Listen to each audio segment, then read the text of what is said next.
Welcome to my channel.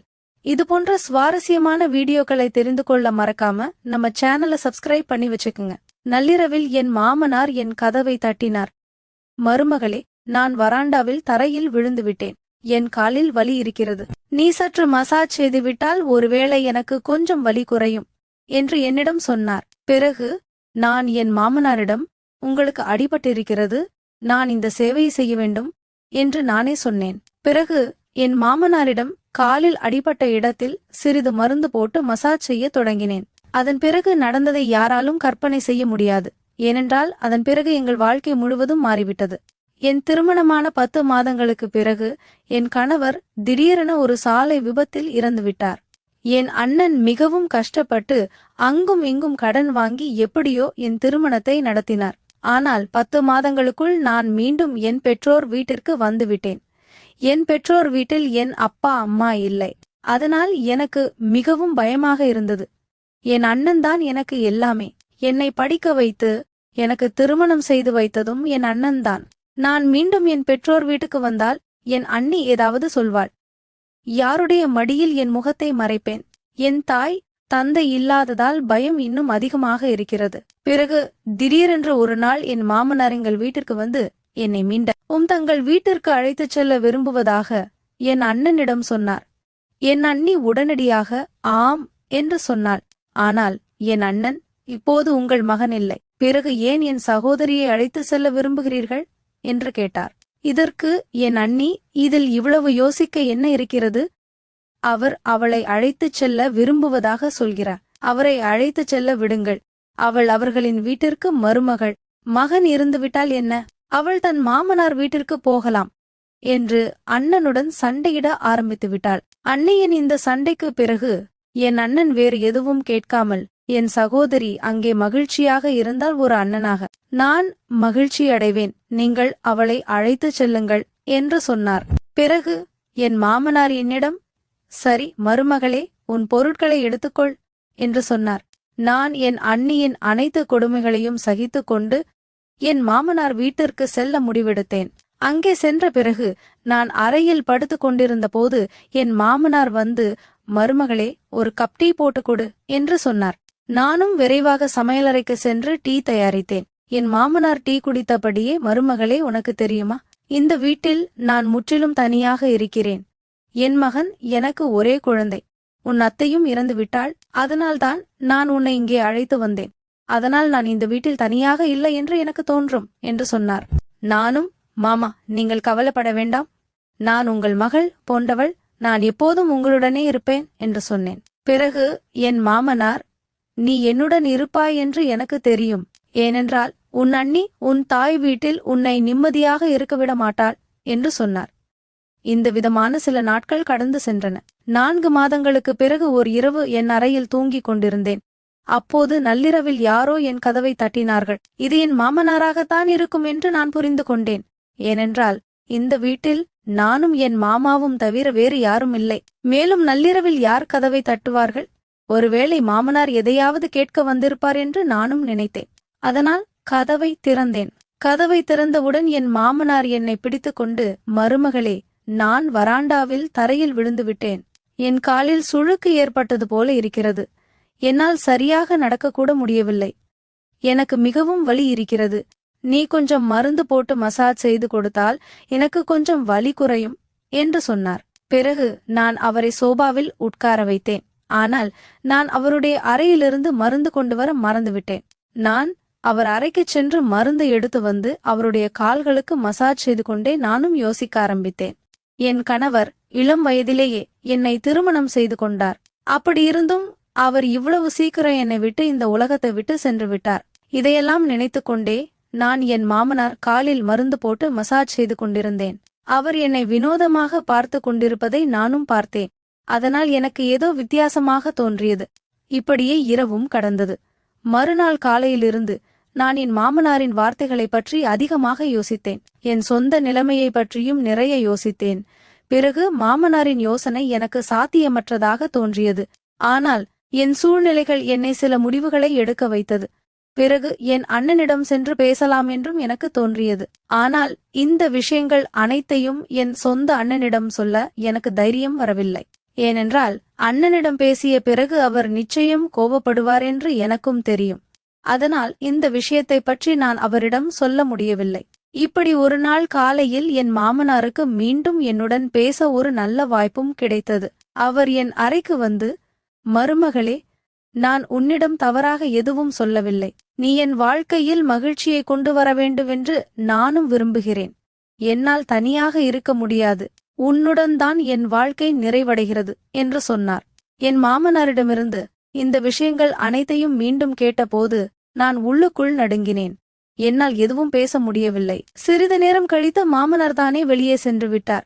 இப்படி சில மாதங்கள் என் மாமனார் வீட்டில் எனக்கும் கடந்து சென்றன. ஆனால் என் மாமனார் மீது என் வெளிப்படுத்திய அன்பு என் வாழ்க்கையை ஒரு புதிய திசையில் திருப்பின. அவருடைய வார்த்தைகள் என்னை உள்ளுக்குள் உழல வைத்தன. எப்போது தூங்க சென்றாலும் அவருடைய வார்த்தைகள் என்னை சிந்திக்க வைத்தன. அவர் என்னுடன் இருந்தால் அவருடைய தனிமை நீங்குகிறது என்றும் நாங்கள் வரும் புதிய வாழ்க்கையை தொடங்க வேண்டுமென்றும் அவர் விரும்பினார். அந்த இரவு உரையாடலுக்கு பிறகு நான் மிகவும் குழப்பமடைந்தேன். என் மனதில் பல கேள்விகள் எழுந்தன. இது சரியா, தவறா, இந்த சமூகத்தின் விதிகளுக்கு எதிரானது அல்லவா? ஆனால் எங்கோ என் இதயத்தில் என் மாமனார் உண்மையில் தனிமையில் போராடுகிறார் என்ற எண்ணமும் இருந்தது. நான் மிகவும் யோசித்த பிறகு அவருடன் பேச முடிவு செய்தேன். ஓர் இரவு மாமனார் தூங்கிக் கொண்டிருந்த போது நான் அவருடைய அறையின் கதவை தட்டினேன். அவரும் கதவை திறந்தார். என்னை பார்த்து சற்று ஆச்சரியப்பட்டார். நான் உள்ளே சென்று, மாமனாரே, நான் உங்களிடம் சில முக்கியமான விஷயங்களை பேச விரும்புகிறேன் என்று சொன்னேன். அவர் என்னை உட்கார சைகை செய்தார். மேலும் அவர் கேட்டார், என்ன ஆச்சு மருமகளே, நீ ஏன் இவ்வளவு நேரம் கழித்து வந்தாய் என்று. நானும் கொஞ்சம் தைரியத்தை வரவழைத்துக் கொண்டு, மாமனாரே, உங்கள் முன்மொழிவை பற்றி நான் நிறைய யோசித்தேன். நீங்கள் தனிமையில் போராடுகிறீர்கள் என்பதையும் ஒரு துணையின் தேவை உங்களுக்கு இருக்கிறது என்பதையும் நான் புரிந்து கொள்கிறேன். ஆனால் இந்த உறவை சமூக மக்கள் ஏற்றுக்கொள்ள மாட்டார்கள் என்று சொன்னேன். அந்த இரவுக்கு பிறகு என் மனதின் குழப்பத்தை அமைதிப்படுத்த முயன்றேன். தனிமையிலிருந்து விடுபட என் மாமனாரின் நோக்கமாக இருந்தாலும் இந்த பாதையில் செல்வது எங்கள் இருவருக்கும் தவறு என்பதை நான் புரிந்து கொண்டேன். என் வாழ்க்கை பாதையை நான் தீர்மானிக்க வேண்டியிருந்தது. இனிமேல் என் வாழ்க்கையின் பொறுப்பை நானே எடுத்துக்கொள்வேன் என்று முடிவெடுத்தேன். அடுத்த நாள் காலையில் நான் என் அண்ணனுக்கு தொலைபேசியில் அழைத்து அவரை சந்திக்க விரும்புவதாக தெரிவித்தேன். என் நிலையை பற்றி அவரிடம் பேச வேண்டும் என்பது எனக்கும் தெரியும். அது அவ்வளவு கடினமானதாக இருந்தாலும் சரி. அண்ணன் என்னை சந்திக்க அழைத்தார். நான் அவரை சந்திக்க தயாரானேன். நான் பெற்றோர் வீட்டிற்கு வந்தபோது என் முகத்தில் இருந்த குழப்பத்தை அண்ணன் புரிந்து கொண்டார். நான் அவரிடம் எல்லாவற்றையும் சொன்னேன். மாமனாரின் வார்த்தைகள், அவருடைய எண்ணங்கள் மற்றும் என் மனதின் சுமை. அண்ணன் என் பேச்சை கவனமாக கேட்டு ஒரு ஆழமான மூச்சுடன், தங்கச்சி, இது ஒரு கடினமான காலகட்டம். ஆனால் நான் எப்போதும் உன்னுடன் இருக்கிறேன். நீ சரியான முடிவை எடுத்திருக்கிறாய். நீ உன் எல்லையை பாதுகாத்தாய். உன் சுயமரியாதையை பாதுகாத்தாய். இப்போது நீ என்ன செய்ய வேண்டும் என்பது உன்னை பொறுத்தது என்று சொன்னார். அவருடைய வார்த்தைகளை கேட்டு என் மனம் லேசானது. நான் அண்ணனிடம், நான் இப்போது என் வாழ்க்கையை புதிதாக வாழ விரும்புகிறேன். நான் என் சொந்த காலில் நிற்க வேண்டும் மற்றும் எனக்கான பாதையை உருவாக்க வேண்டும். நான் என் படிப்பில் கவனம் செலுத்தி ஒரு புதிய தொடக்கத்தை ஆரம்பிப்பேன் என்றேன். அண்ணன் என் முடிவை ஆதரித்து, இது உன் வாழ்க்கை. நீ என்ன முடிவெடுத்தாலும் நான் உன்னுடன் இருக்கிறேன் என்று சொன்னார். நான் விரைவில் வேறு நகரத்திற்கு சென்று என் படிப்பு மற்றும் தொழிலில் கவனம் செலுத்தப் போவதாக அண்ணனிடம் சொல்லி விடைபெற்றேன். இப்போது என் முன்னுரிமை என்னவென்றால், நான் என்னை மரியாதையாக உணரக்கூடிய ஒரு வாழ்க்கையை உருவாக்குவதுதான். வீடு திரும்பியதும் நான் மாமனாரிடம் பேசினேன். நான் அவரிடம், மாமா, நான் இப்போது இந்த வீட்டை விட்டு வெளியேற விரும்புகிறேன். என் வாழ்க்கையை மீண்டும் கட்டமைக்க வேண்டிய அவசியம் எனக்கு இருக்கிறது. நீங்கள் தனியாக இருக்கிறீர்கள் என்று எனக்கும் தெரியும். ஆனால் இப்போது நீங்களும் உங்கள் வாழ்க்கையில் மாற்றங்களை கொண்டு வர வேண்டும். நாம் இருவரும் முன்னேற வேண்டும் என்று சொன்னேன். மாமனார் என்னை ஆழ்ந்த பார்வையுடன் பார்த்து மெதுவாக, நீ சொல்வது சரி மருமகளே. என் தனிமையில் நான் சரியான மற்றும் தவறான மதிப்பை இழந்தேன். எனக்கு உன் ஆதரவு தேவைப்பட்டது. ஆனால் இப்போது நாம் நம்முடைய சொந்த பாதைகளில் செல்ல வேண்டும் என்பதை நான் புரிந்து கொள்கிறேன். உன் முடிவை நான் மதிக்கிறேன் என்று சொன்னார். அன்று நான் என் மீதமுள்ள பொருட்களை எடுத்துக்கொண்டு மாமனார் வீட்டிற்கு தாத்தா சொல்லி விடைபெற்றேன். நானே எனக்கு ஒரு வாக்குறுதி அளித்துக் கொண்டேன், இனி என் வாழ்க்கையை என் கனவுகளுக்கு ஏற்ப அமைத்துக் கொள்வேன். சில மாதங்களுக்குள் நான் ஒரு புதிய நகரத்தில் சேர்ந்தேன். அங்கு என் படிப்பை முடித்து ஒரு நல்ல வேலையை பெற்றேன். நான் ஒவ்வொரு கடினமான சூழ்நிலையையும் எதிர்கொண்டு என் சுயமரியாதையை பாதுகாத்தேன் என்பதில் நானும் பெருமைப்பட்டேன். இந்த புதிய பயணத்தில் நான் முன்பை விட வலிமையாகவும் தன்னம்பிக்கையுடனும் இருப்பதை கண்டேன். வாழ்க்கையில் சிரமங்கள் வரும், ஆனால் நாம் நம் பாதையில் உறுதியாக இருந்து சரியான முடிவுகளை எடுத்தால் நமக்கு ஒரு புதிய வாழ்க்கை கிடைக்கும் என்பதை நானும் உணர்ந்தேன். நம் சுயமரியாதை மற்றும் தன்மானத்தால் நிரம்பிய ஒரு வாழ்க்கை. நண்பர்களே, இந்த வீடியோ பிடிச்சிருந்துச்சு அப்படின்னா மறக்காம நம்ம சேனலை சப்ஸ்கிரைப் பண்ணிக்கங்க. இத பத்தி உங்களுடைய கருத்துக்களை கமெண்ட்ல சொல்லுங்க. ஹாய் நண்பர்களே, welcome back to my channel.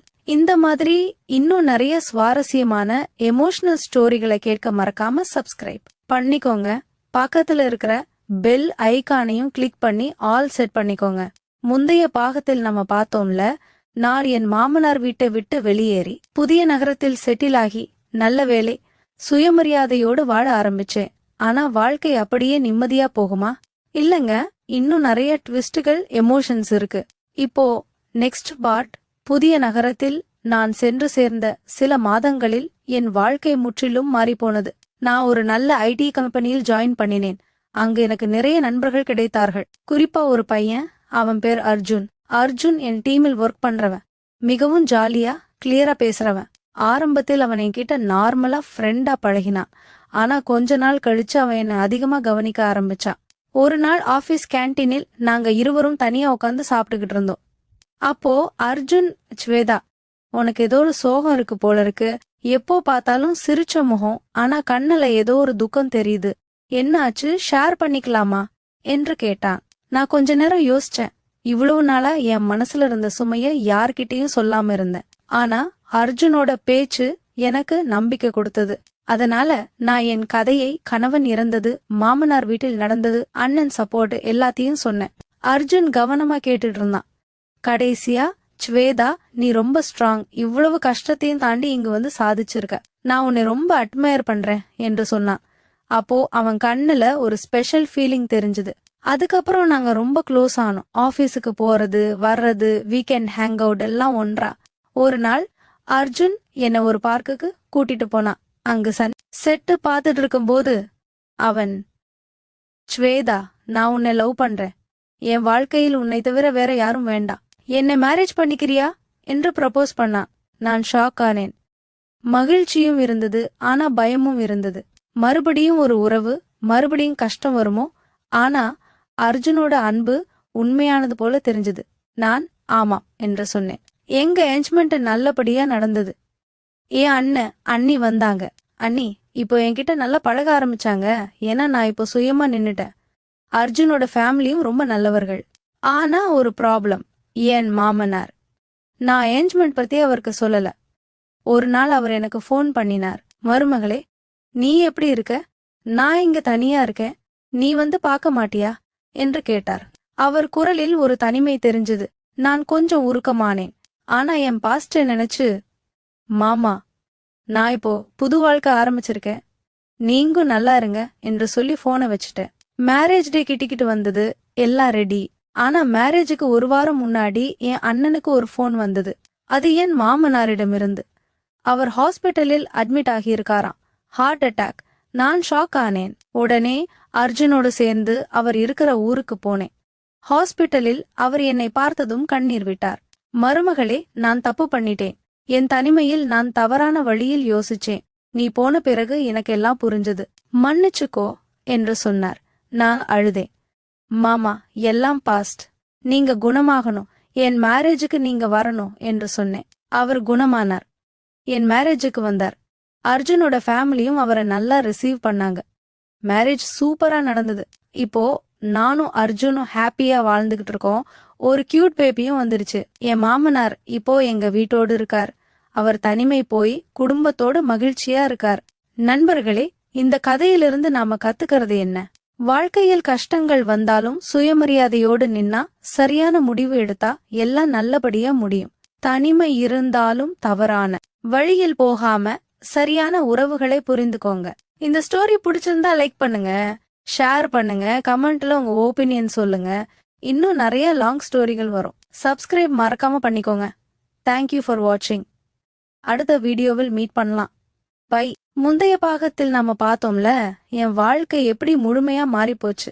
அர்ஜுனோட happy marriage, cute baby, மாமனார் எங்க கூடவே இருந்து மகிழ்ச்சியா வாழ்றது எல்லாம் பெர்ஃபெக்டா இருந்துச்சு போல தெரியுதுல்ல. ஆனா வாழ்க்கை அப்படி எப்பவும் சுமூத்தா போகாது. இப்போ இன்னும் ஒரு பெரிய ட்விஸ்ட் வருது. இது ரொம்ப லாங் பார்ட், கவனமா கேளுங்க. எங்க மேரேஜுக்கு அப்புறம் 2 வருஷம் ஓடி போச்சு. எங்க மகள், நாங்க அவ பேர் ஆராதனான்னு வச்சோம். அவ ரொம்ப கியூட், எப்போ பார்த்தாலும் சிரிச்சுக்கிட்டு இருப்பா. அர்ஜுன் நல்ல ஹஸ்பண்ட், நல்ல ஃபாதர். மாமனாரும் இப்போ எங்க கூடவே ஹாப்பியா இருந்தார். அவர் ஆராதனாவே ரொம்ப பாசமா வளர்த்தார். என் பேத்தி என் உயிர்னு சொல்லிட்டு இருப்பார். ஒரு நாள் ஆபீஸ்ல இருந்து வீட்டுக்கு வந்தேன். வழக்கமா ஆராதனா டோரை திறந்து அம்மா ஓடி வருவா. ஆனா அன்று வீடு அமைதியா இருந்துச்சு. மாமனார் சோபால உக்காந்து டிவி பாத்துட்டு இருந்தார். ஆராதனா அவ மடியில தூங்கிட்டு இருந்தா. நான் மாமா அர்ஜுன் எங்கன்னு கேட்டேன். அவர் முகம் சீரியஸா இருந்துச்சு. ஸ்வேதா, உட்கார், ஒரு முக்கியமான விஷயம் சொல்லணும்னு சொன்னார். என் இதயம் வேகமா துடிச்சது. என்ன மாமா, என்னாச்சு? அர்ஜுனுக்கு ஆபீஸ்ல இருந்து போன் வந்துச்சு. அவனோட கம்பெனி ஒரு பெரிய ப்ராஜெக்ட் கிடைச்சிருக்கு. அமெரிக்கால 1 வருஷம் ஸ்டே பண்ணி ஒர்க் பண்ணணுமா. அவன் இன்னைக்கு நைட் ஃபிளைட்ல போறான். நான் ஷாக் ஆனேன். என்ன சொல்றீங்க மாமா? என்கிட்ட கூட சொல்லலையே. நானும் ஆராதனாவும். அவன் சொன்னான், நீ ஆபீஸ்ல இருந்ததால இப்பதான் சொல்றேன்னு. அவன் உன்கிட்ட போன் பண்ணிலாம் எக்ஸ்பிளைன் பண்ணுவானா. அர்ஜுன் போன் பண்ணினான். சாரி ஸ்வேதா, திடீர்னு டிசைட் ஆச்சு. இது என் கேரியருக்கு ரொம்ப முக்கியம். 1 வருஷம் மட்டும்தான். நீங்களும் என் கூட வந்துடுங்கன்னு கேட்டேன். ஆனா ஆராதனா சின்ன குழந்தை, விசா ப்ராப்ளம், உன் ஆபீஸ் எல்லாம் சரியில்லைன்னு சொன்னாங்க. நான் போயிட்டு வந்துடுறேன், ஒவ்வொரு மாசமும் இந்தியா வந்து பாத்துட்டு போறேன். நான் அழுதேன். ஆனா அவன் கேரியரை நினைச்சு சரின்னு சொல்லிட்டேன். அர்ஜுன் அமெரிக்கா போயிட்டான். ஆரம்பத்திலாம் நல்லா இருந்துச்சு. Daily video call, weekend long call. ஆனா கொஞ்ச நாள் கழிச்சு அவன் பிஸியானான். கால் கம்மியாச்சு. சில நேரம் மெசேஜுக்கே ரிப்ளை வராது. நானும் ஆபீஸு, ஆராதனா, வீடு எல்லாத்தையும் சிங்கிளா பாத்துக்கிட்டேன். மாமனார் ரொம்ப ஹெல்ப் பண்ணினார். ஆராதனாவை ஸ்கூலுக்கு டிராப் பண்ணுவார், பிக்கப் பண்ணுவார். 6 மாசம் ஓடி போச்சு. ஒரு நாள் நைட் அர்ஜுன் கால் பண்ணினான். அவன் குரல் வித்தியாசமா இருந்துச்சு. ஸ்வேதா, நான் ஒரு முக்கியமான விஷயம் சொல்லணும். இங்க எனக்கு ஒரு க்ளோஸ் ஃப்ரெண்ட் இருக்கா. அவ பேர் பிரியா.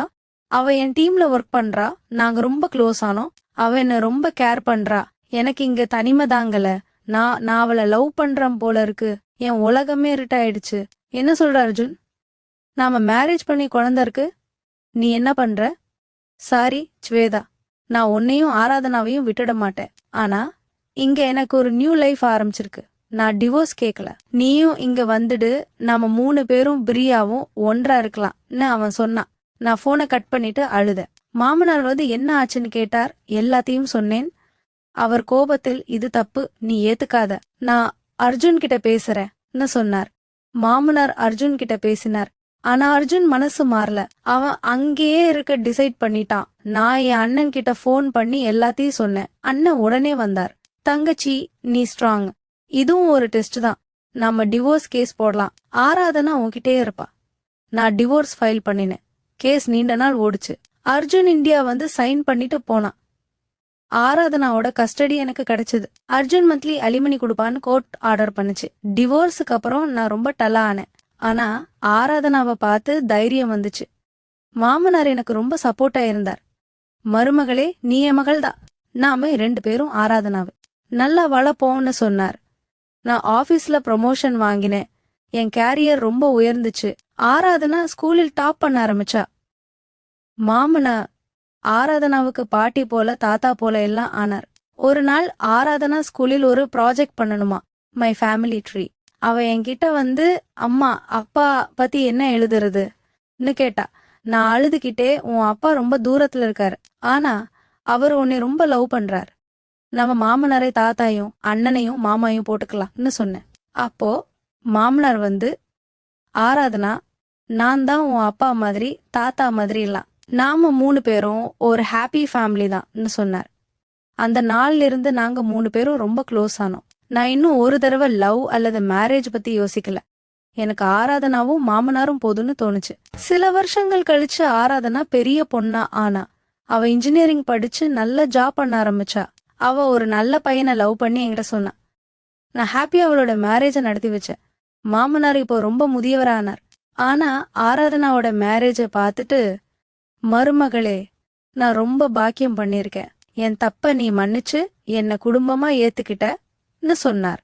இப்போ நான் என் வாழ்க்கையை திரும்பி பார்க்கும்போது, கணவன் இறந்தது, மாமனாரோட பிரச்சனை, அர்ஜுனோட துரோகம் எல்லாத்தையும் தாண்டி நான் இன்னும் ஸ்ட்ராங்கா நிக்கிறேன். என் சுயமரியாதை, என் முடிவுகள், என் அன்பு, இதெல்லாம் என்னை இந்நேரம் கொண்டு வந்துச்சு. நண்பர்களே, இந்த கதையிலிருந்து நம்ம கத்துக்கிறது என்ன? வாழ்க்கையில் எத்தனை துரோகம் வந்தாலும், எத்தனை கஷ்டம் வந்தாலும், நாம் நம்மை இழக்காம சுயமரியாதையோடு நின்னா